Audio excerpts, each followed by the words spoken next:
সাথে যদি না হয় তাহলে আমার মধ্যে ঠাকুর বলে কেউ নেই, আমি কেবল আমার মনের ঘানিতেই ঘুরে বেড়াচ্ছি। তো এখানে ঋত্বিক সম্মেলন হবে। তো ঋত্বিক সম্মেলনে রাজুদার বলার কথা, রাজুদা একেবারেই রাজি নন।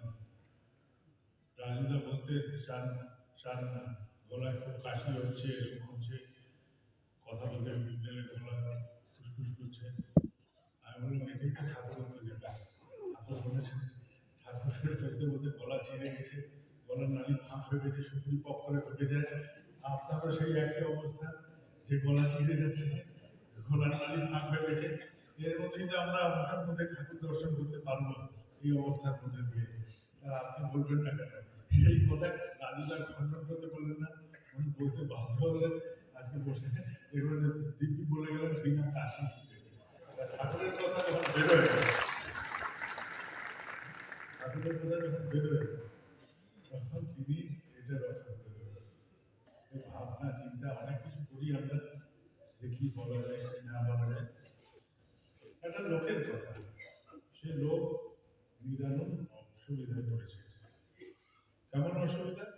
তার ৮০ লক্ষ থেকে ১ কোটি টাকা লোকসান হয়ে গেছে, মাথা খারাপ, পাওনাদারের টাকাদার, চারিদিকে নানা রকম চাপের মধ্যে সে পড়েছে। সে ঠাওর করতে পারছে না এর থেকে মুক্ত হব কি করে। এই যে এই অবস্থা, সেখান থেকে আমি মুক্ত হব কি করে, এই মুক্তির পথ হচ্ছে সে এসে ঠাকুর বাড়িতে।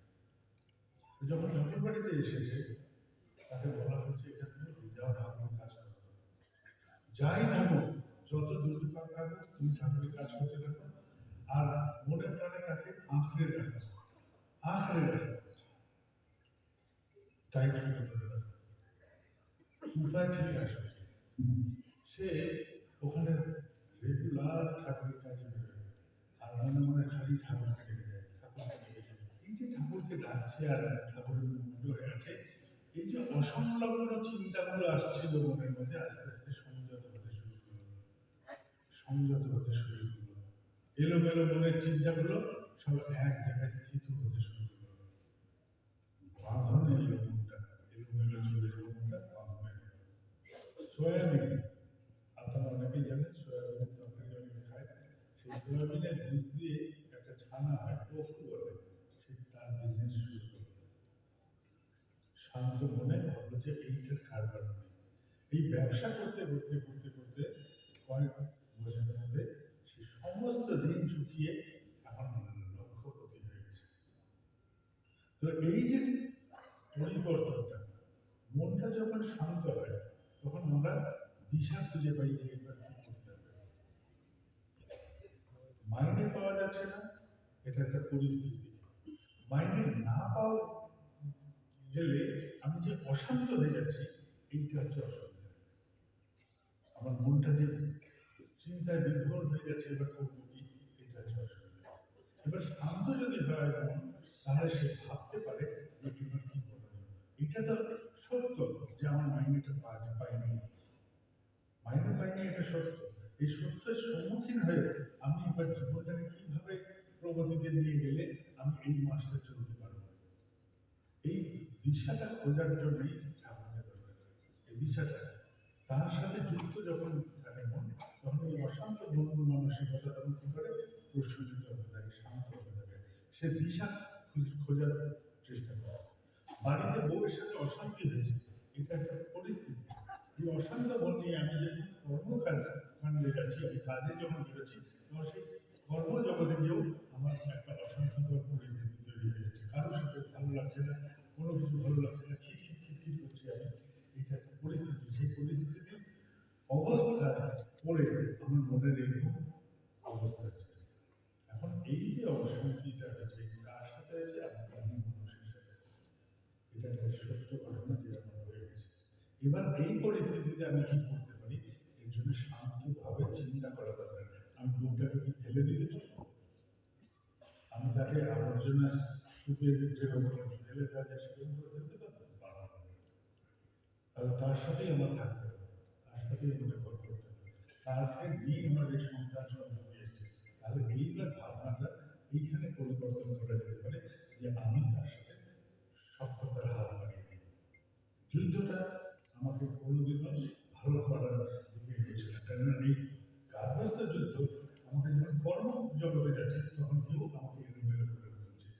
যেটা আউটপুট হতে পারে কর্মজীবনে সেটা থেকে কমিয়ে দিচ্ছে। আমার পেনশন আটকে গেছে, এটা সমস্যা। কিন্তু শান্ত মাথা যদি চিন্তা করে যে পেনশন আটকে গেলে আমি কোন কোন উপায়, কোন কোন ভাবে, কোন কোন দরজায় ধাক্কা মারলে এই দরজাটা করতে পারে, সেটা একটা প্ল্যানিং। তাই আমরা শান্তির পেছনে যুদ্ধ না করে, শান্তি পাওয়ার জন্য যুদ্ধ না করে, শান্তিতে যুদ্ধ যদি করি তাহলে আমাদের জয় হবে। শান্তিতে যুদ্ধ করতে গেলে আগে দরকার মাথায় শান্ত পরিস্থিতিকে রচনা করা। শান্ত পরিস্থিতি যখন আমাকে দিশা দেখাতে পারবে যে এবার আমি এই পরিস্থিতিতে কি করতে পারি, আমার ছেলের চাকরি হচ্ছে না, তাকে আমি কিভাবে উদ্বুদ্ধ করতে পারি, আমার মেয়ের বিয়ে হচ্ছে না, আমি কিভাবে এইটাকে প্ল্যানিং করতে পারি, এইটা আসতে পারে, এইটা আসা সম্ভব। আর এইটাই সমাজকে আমাদের বোঝানো দরকার যে ঠাকুর কোন জায়গাটায় আমাদের কার্যক্রমে লাগছে, তিনি আমাদের এলোমেলো চিন্তা চলনগুলোকে কিভাবে প্রশমিত করতে পারেন। এই যে আমরা নাম মরণ করি, নাম কি করে আমার এলোমেলো এই যে জাহাজটা ঘুরে বেড়াচ্ছে, তখন নোমর যেই পড়ে জাহাজটা তখন আটকে যায়। এই নামটা কি করে, সেটা শব্দের কোনো অর্থ আমার কাছে আছে কি নেই, ওই শব্দটা নিয়ে যখন আমি জপ করতে থাকি, সেই অর্থ বোধনা নিয়েও করতে পারি, নিরর্থক ভাবেও করতে পারি, কিন্তু ওইটা আমাকে শান্ত করে দেবে।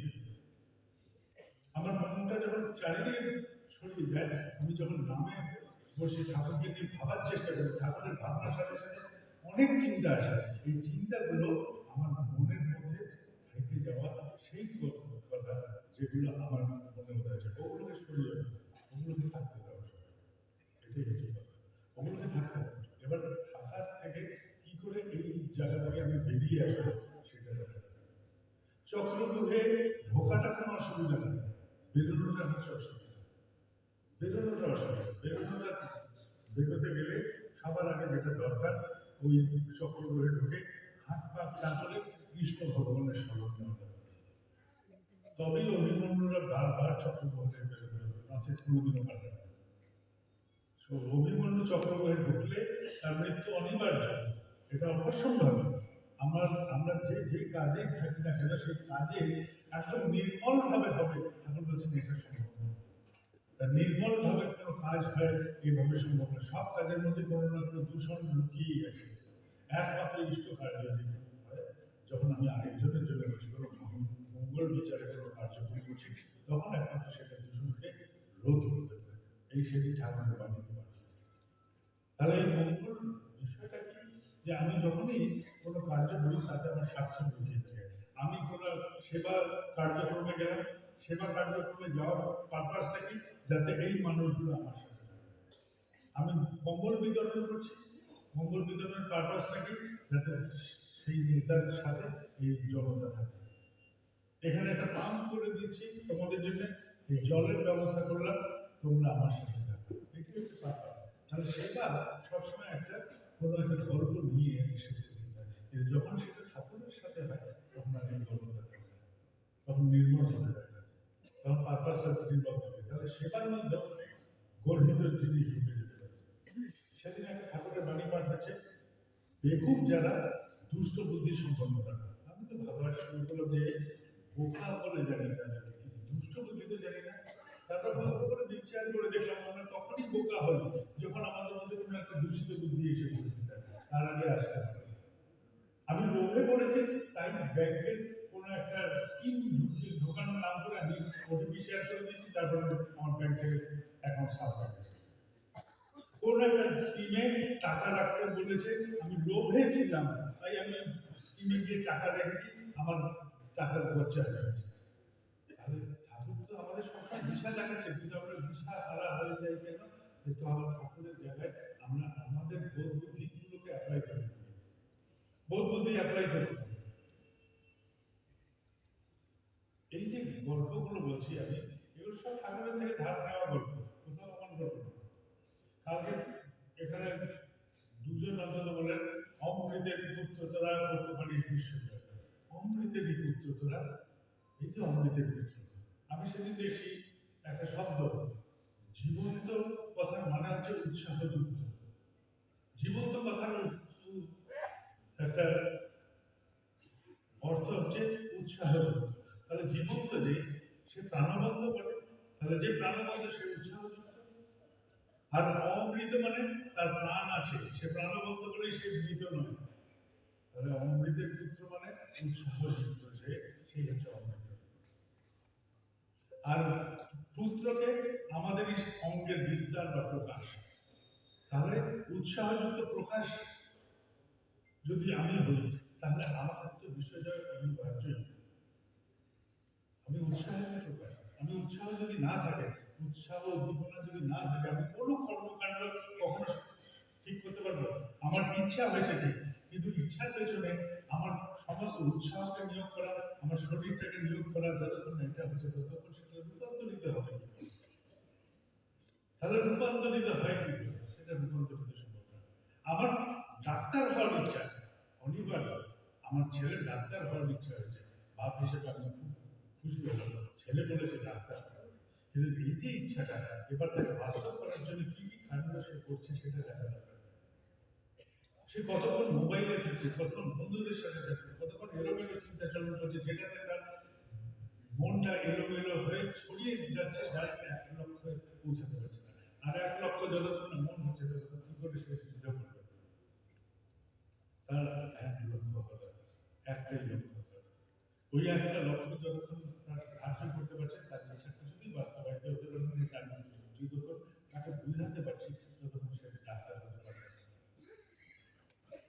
এটাই এটাই জীবনের গল্প। আমাদের জীবনের গল্পগুলোকে বোঝাতে হবে, জীবনের গল্পগুলো বোঝাতে হবে। সেদিন সত্যানুসরণ পাঠ হচ্ছে, তীক্ষ্ণ হওয়া স্থির, কিন্তু স্থির হবে। আমি অনেক ভাবছি তীক্ষ্ণ হব আমি কি করে, আমি এরকম করে বিদ্ধ যদি করি কাউকে, সেটা তীক্ষ্ণ হয়ে কি করতে পারে? সে হৃদয় বিদারণ করতে পারে, বিদ্ধ করতে পারে। যদি বিদ্ধ করে, তাহলে আমাকে বলছেন আকর্ষণকারী হবে। আমি আকর্ষণকারী ব্যক্তিত্বের রূপান্তরিত যতক্ষণ হচ্ছি, ততক্ষণ আমি তীক্ষ্ণ হতে পারি না। কেননা আমি যদি আকর্ষণীয় হই, তাহলে তোমার অন্তরে আমি ঢুকতে পারবো। কিন্তু অন্তরে শুধু ঢুকলে আপনার স্থির হতে হবে, নিশ্চিত হতে হবে, সংশয় রহিত হতে হবে। তোমার ব্যক্তিত্বটা হোক আকর্ষণকারী, কিন্তু তুমি সংশয় রহিত হবে। তাই হচ্ছে তীক্ষ্ণ হওয়া, কিন্তু স্থির। এটা আমার বুঝে আসে। আমি তীক্ষ্ণ হবো কি করে? আমি মানুষ হিসেবে তীক্ষ্ণ হতে গেলে এটাই, মানে আকর্ষণীয় ব্যক্তিত্ব যতক্ষণ তৈরি হচ্ছে, আকর্ষণ কি বিষয় হয়? কোনো একটা বিষয়ে যুক্ত থেকে যদি আমি নিজেকে ওই ওই যুক্তির সাথে টানতে থাকি, তবে আমি আকর্ষণীয় হতে পারি। ইষ্টার্থ পরায়ণতায় যদি যারা, তাদের ব্যক্তিত্ব অটুট থাকে। ইষ্টার্থ পরায়ণতা, তাহলে আমার কোনো চালচলনের মধ্যে যতক্ষণ না মঙ্গলের প্রকাশ হচ্ছে, মাঙ্গলিক প্রকাশ হচ্ছে, ততক্ষণ আমি আকর্ষণীয় হয়ে উঠতে পারি না। আমি স্বামী হিসাবে মানানসই হতে চাই, পুত্র হিসাবে মানানসই হতে চাই, আমি কর্মী হিসাবে মানানসই হতে চাই, আমি ঋত্বিক হিসাবে মানানসই হতে চাই, আমি ব্যবসায়ী হিসেবে মানানসই হতে চাই। সবসময় আমাদের এটাই করতে হবে, আমি মানানসই। আর এটা চা, সবসময় চা।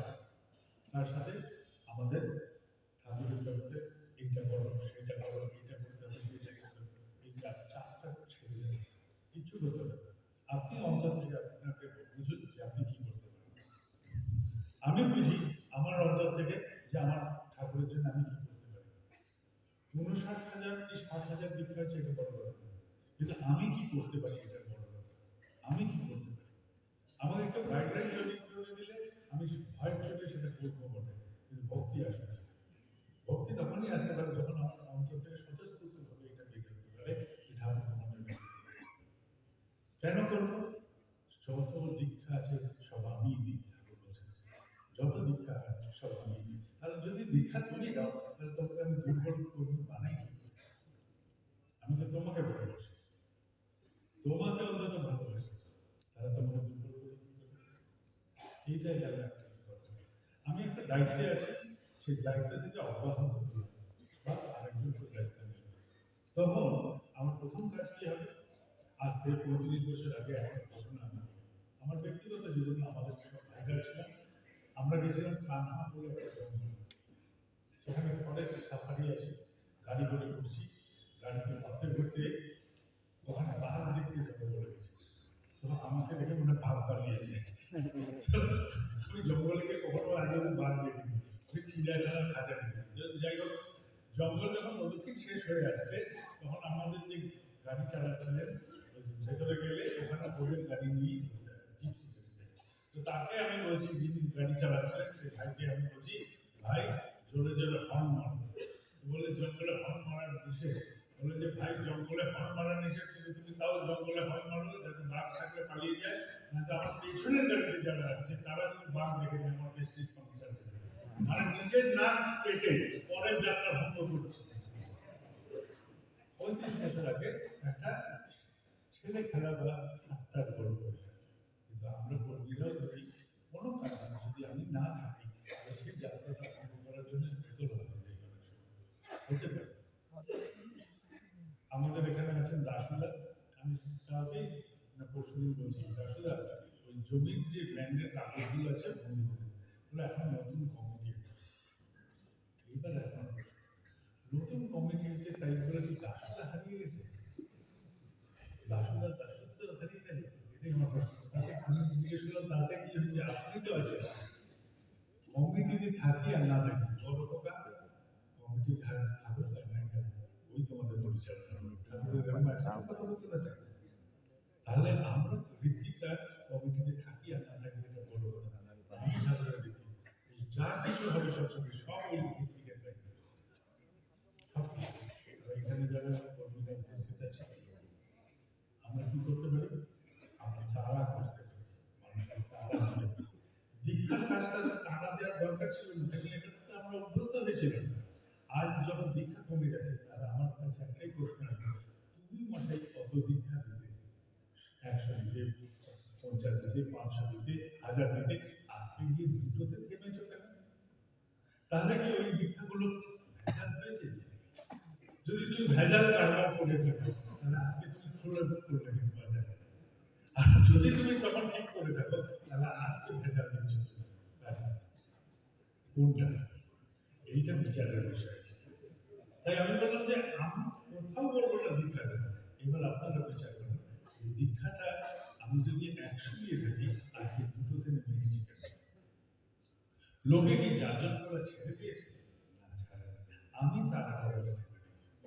আমি আগে যেতাম, বলতাম ভাই ওখানে 50 জন রেডি করে রাখো, ওখানে 20 জন রেডি করে রাখো, ওখানে 10 জন রেডি করে রাখো। আজও সৎসঙ্গ হয়, আজও মাতৃসম্মেলন হয়, আজও উৎসব হয়, কিন্তু দীক্ষা কমে গেছে। কারণ আমি তারা করা ছেড়ে দিয়েছি। আমি তারা করা ছেড়ে দিয়েছি। ঠাকুর বলছেন ঋত্বিকদের ঋত্বিকই বাড়ানো দরকার। ঋত্বিকই বাড়ানো দরকার। তাহলে কি হবে? যজমান বাড়ানো দরকার। যজমান বাড়াতে গেলে কি করতে হবে? যজমান তৈরি করতে হবে, এবং যারা পুরনো যজমান আছে তারা যাতে রিভাইভ করে তার চেষ্টা করতে হবে। সমস্ত দাদারা, মায়েরা, ভাইরা বিশ্ব সংসারে ভারতবর্ষ আনাচে কানাচে এই যজমান জাগানোর কাজটা করেছে। যজমান জাগানোর কাজের জন্য কোনো ঋত্বিকের আবশ্যকতা আছে মনে হয় না। কারণ ঋত্বিকরা যেই টিভিতে ছিল ঘরে বসে আমরা থাকি, যেরকম করে থাকি সেইভাবেই থাকতে হবে, কোনো অসুবিধা নেই। কিন্তু এরপরে যে দীক্ষার বিষয়টা এসে গেছে, সেখানে তো ঋত্বিকের দরকার। সেখানে না যাজক চলবে, না অধৈর্য চলবে, না কোনো সাধারণ মায়েদের, দাদাদের বা ভাইদের কারোর দরকার নেই। সেখানে ঋত্বিকের যেটাতে আমার কার্য, সেই কার্যতে যদি আমি গাফিলতি করি, তাহলে বুঝতে হবে অতীতের সেই কার্য যেগুলো হয়েছিল সেটার কোনো একটা ফাঁকের গল্প ছিল। জল মেশানো পুকুর দেখিয়ে আমি ওটা দুধের পুকুর, আর নচে ওটা দুধ ছিল, আজকে আমি জল কোনটা ঠিক করে না। ঠিক আছে, এই বছর অনেক বড় বড় উৎসব হচ্ছে। উৎসবের জন্য আমি কয়েকটা কথা এখানে যারা আসতেন তাদের বলেছিলাম যে উৎসবগুলো যদি সমবেত প্রক্রিয়া হয় তাহলে অনেক বিশাল হতে পারে, এবং এইগুলো ওই অঞ্চলে ঘুরে ঘুরে হতে পারে। তাহলে মানুষের পক্ষে সুবিধাজনক কিছু থাকবে। উৎসবের সময় বলা হয়েছিল ঠাকুরের আসন যদি একক থাকে এবং আসনটার পরে যদি মণ্ডপ বসে, তারপরে যদি আরো কোনো ঠাকুর ঘর হয়, তখন বড়মার ঘরটা ওই পাশে, বড়দার ঘর তার পাশে, এরকম করে বেরিয়ে যেতে। কিন্তু এক মণ্ডপে যখন ঠাকুর সাজানো হচ্ছে, একটাই মণ্ডপে ঠাকুর বড়মা মণ্ডপে, তখন কোথাও কোথাও ঠাকুরের ছবিটা এক সাইডে রাখা হচ্ছে, এটা কিন্তু বলা হয়। যদি এক মণ্ডপে থাকে তাহলে ঠাকুর মধ্যমণি হয়ে থাকে।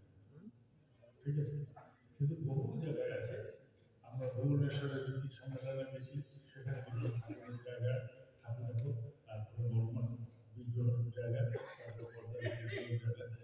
এই যে এইরকম করে থাকলে কি হয়, প্রোগ্রামটা ঢুকে বেরিয়ে যেতে পারে। এটাই ছিল। আমি চিরকাল দেখে আসছি সমস্ত ছবিতে, এখানে যে দেখালে ফটোগ্রাফিতে উৎসবের ব্যানারটা টাঙানো থাকবে, সামনে কয়েকজন ঋত্বিকরা সবাই বসে থাকবে, যার যখন পালা হবে তার ধর্মসভা হচ্ছে। ধর্মসভা সারাদিন ব্যাপী হবে, এটাই আমি বলেছিলাম। ঋত্বিকরা বলতে পারবে না এরকম বলে, সবাই আমি বললাম একটা বাচ্চা থেকে শুধু বুড়ো অব্দি সবাই নিজের বাস্তব অভিজ্ঞতা, বাস্তব অভিজ্ঞতা খুব দরকার। কারণ এই বাস্তবের সাথে আমরা কিন্তু রিলেট করতে পারি, সম্পর্কিত করতে পারি। অবাস্তব কিছু যদি বলি ভং ভংচং করে, সেগুলো আমাদের মাথার উপর দিয়ে বেরিয়ে যায়, কিছু বুঝতে পারি। তাই তথ্য আমদানি করে বলার থেকে নিজের জীবনে বাস্তব করার মধ্যে দিয়ে যেটা অনুভূতি এসছে সেটা। যেমন আমি একটা বলেছিলাম যে আমার একজন আত্মীয়, তিনি অভিসম্পাদ করলেন আমার সন্তানদের বা কিছু, আর আমাকে একটা দৃশ্য কার্যক্রমের জন্য তাকে বলছেন যে এটা যে সম্মতি দিতে হবে। আমি বললাম এটা আমি পারবো না। তখন তিনি ইনসিস্ট করছে যে তোমার ক্ষেত্রে হলে কি হবে, দেখি তোমার ছেলেকে কি হয়। মন খারাপ হলো, কিন্তু কিছু বললাম না। আমার মন খারাপ হয়েছে। বিনায়কদা বলছেন যে চলে পুরীর উৎসব যেখানে আপনি দেখতে যাবেন। আর আমি পুরীতে সেই সময় যাচ্ছি, আমার মনের মধ্যে ওই ভাবটা হয়ে আছে। সেই জন্য করে বলার দরকার কি ছিল আমার সাথে তো তার এরকম সম্পর্ক, একটা অনার্যকতা, তাতে আমাকে নাকি সম্মতি দিতেই হবে। এই যে যাচ্ছি আমি একবার ওই মানুষটার কথা ভাবছি না, ভাবছি ঠাকুরের কথা। আমার মনটা ঠাকুর তুমি এতটুকু ফাঁক রেখে দিয়েছো কেন, বা আমার চলার কোথায় ফাঁক আছে যে এই ফাঁকার মধ্যে ওর কথাটাকে এসে বুঝতে পারবো। তুমি পূর্ণ হয়ে থাকলে তাহলে তো ওর কথা আমার ভেতরে ঢুকতে পারবে, ওটাকে তার ছেলে বলাতে পারতাম, কিন্তু এটা তো আমার মনের মধ্যে ভার তৈরি হচ্ছে। আমি বলতে যাচ্ছি সমানে ঠাকুরের সাথে এই কথা বলছি। মাঠে গিয়ে যখন পৌঁছালাম, দেখি যে মনে আর কোনো কথা নেই, শুধু ঠাকুরের কথা যে বলছে। তিনি দয়া করলেন আমার সাথে, তিনি দয়া করলেন সেদিন। এই অবস্থাটা আমার মনের মধ্যে যে ভাবটা ছিল, আমি যখন ঠাকুরকে প্রার্থনা করলাম যে কেন তুমি আমার মনের মধ্যে এই ফাঁকটা রেখে দিয়েছো, আমার চলায় কোথায় ফাঁক হচ্ছে ঠাকুর, যে তুমি আমার মনে পূর্ণ অবস্থা নেই, যে তার অপশব্দ আমার মনে আঘাত দেওয়ার সমর্থ রাখে, আমি তার ছেলে বলতে পারলাম না। এইটা আমার একটা অভিজ্ঞতা, বাস্তব অভিজ্ঞতা।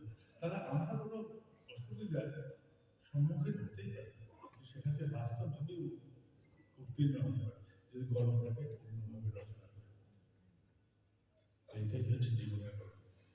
তাহলে প্রত্যেকটা মানুষ, আমরা প্রত্যেকবার আসি, দীক্ষার সংখ্যা বাড়ে, আমরা কখনো উদ্দীপ্ত হই, কখনো হতাশ হই।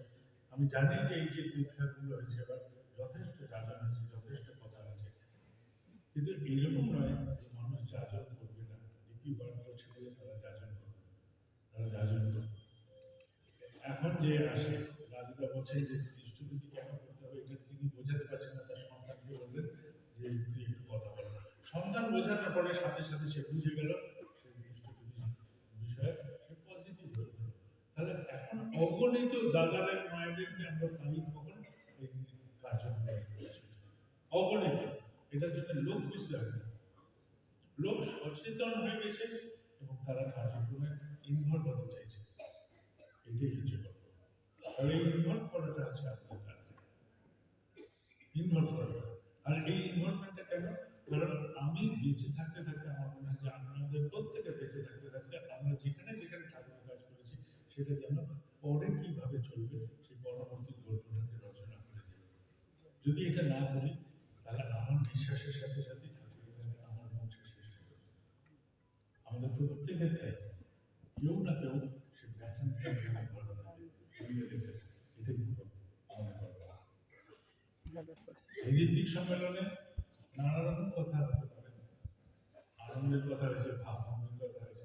এবারের কথাগুলো আমি আমার অন্তর থেকে বললাম, যেহেতু দীক্ষার এই কার্যক্রমটা সবাইকে চিন্তিত করছে, যে এত বড় বড় সব উৎসব হয়, অক্টোবর মাতৃ সম্মেলন, ভাদ্র সৎসঙ্গের প্লাবন থাকে,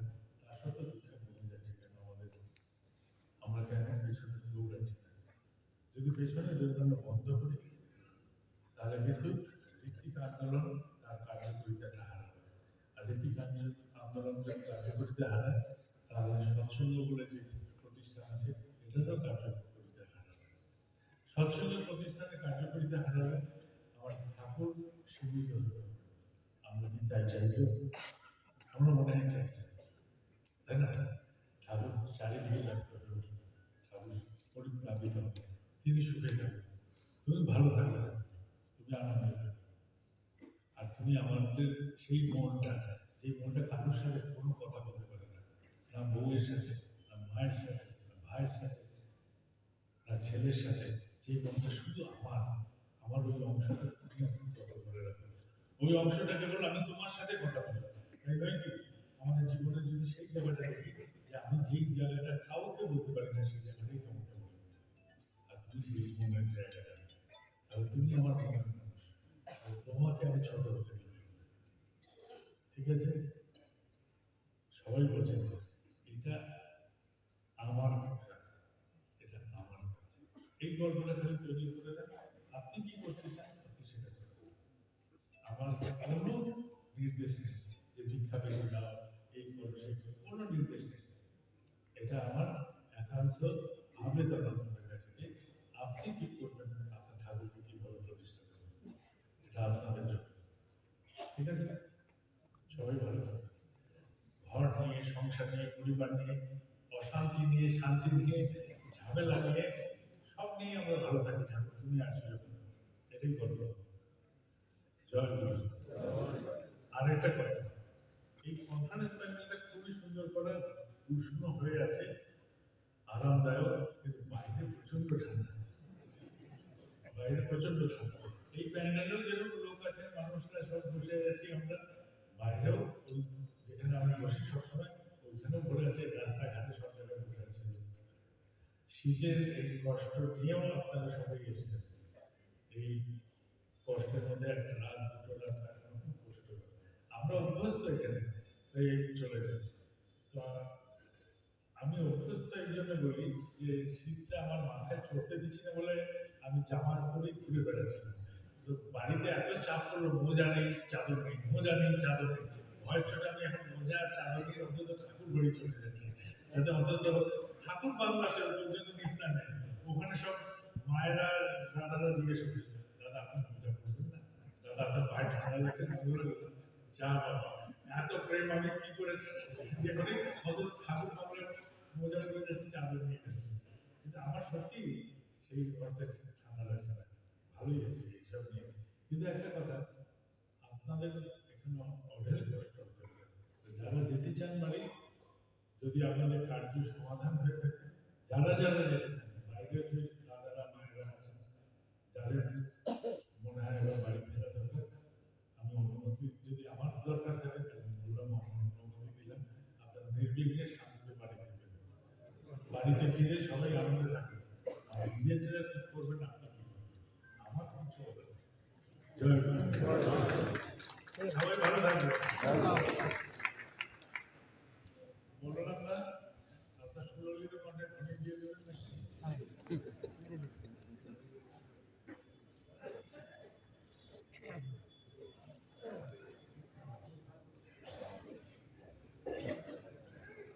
বন্দে পুরুষোত্তমঃ, বন্দে পুরুষোত্তমঃ, বন্দে পুরুষোত্তমঃ, বন্দে পুরুষোত্তমঃ, বন্দে পুরুষোত্তমঃ, বন্দে পুরুষোত্তমঃ। দেবময় শ্রী ঠাকুর গুরুচন্দ্র জি কি জয়। দেবময় শ্রী ঠাকুর গুরুচন্দ্র জি কি জয়। দেবময় শ্রী ঠাকুর গুরুচন্দ্র জি কি জয়। श्री श्री बड़मा की जय। बड़बड़ाधा जगत जननी श्री श्री बड़मा की जय। बड़बड़ाधा जगत जननी श्री श्री बड़मा की जय। परम पूज्य पाद श्री श्री बड़दा की जय। परम पूज्य पाद श्री श्री बड़दा की जय। परम पूज्य पाद श्री श्री बड़दा की जय। शांत संग की जय। शांत संग की जय। शांत संग की जय। वंदे पुरुषोत्तम, वंदे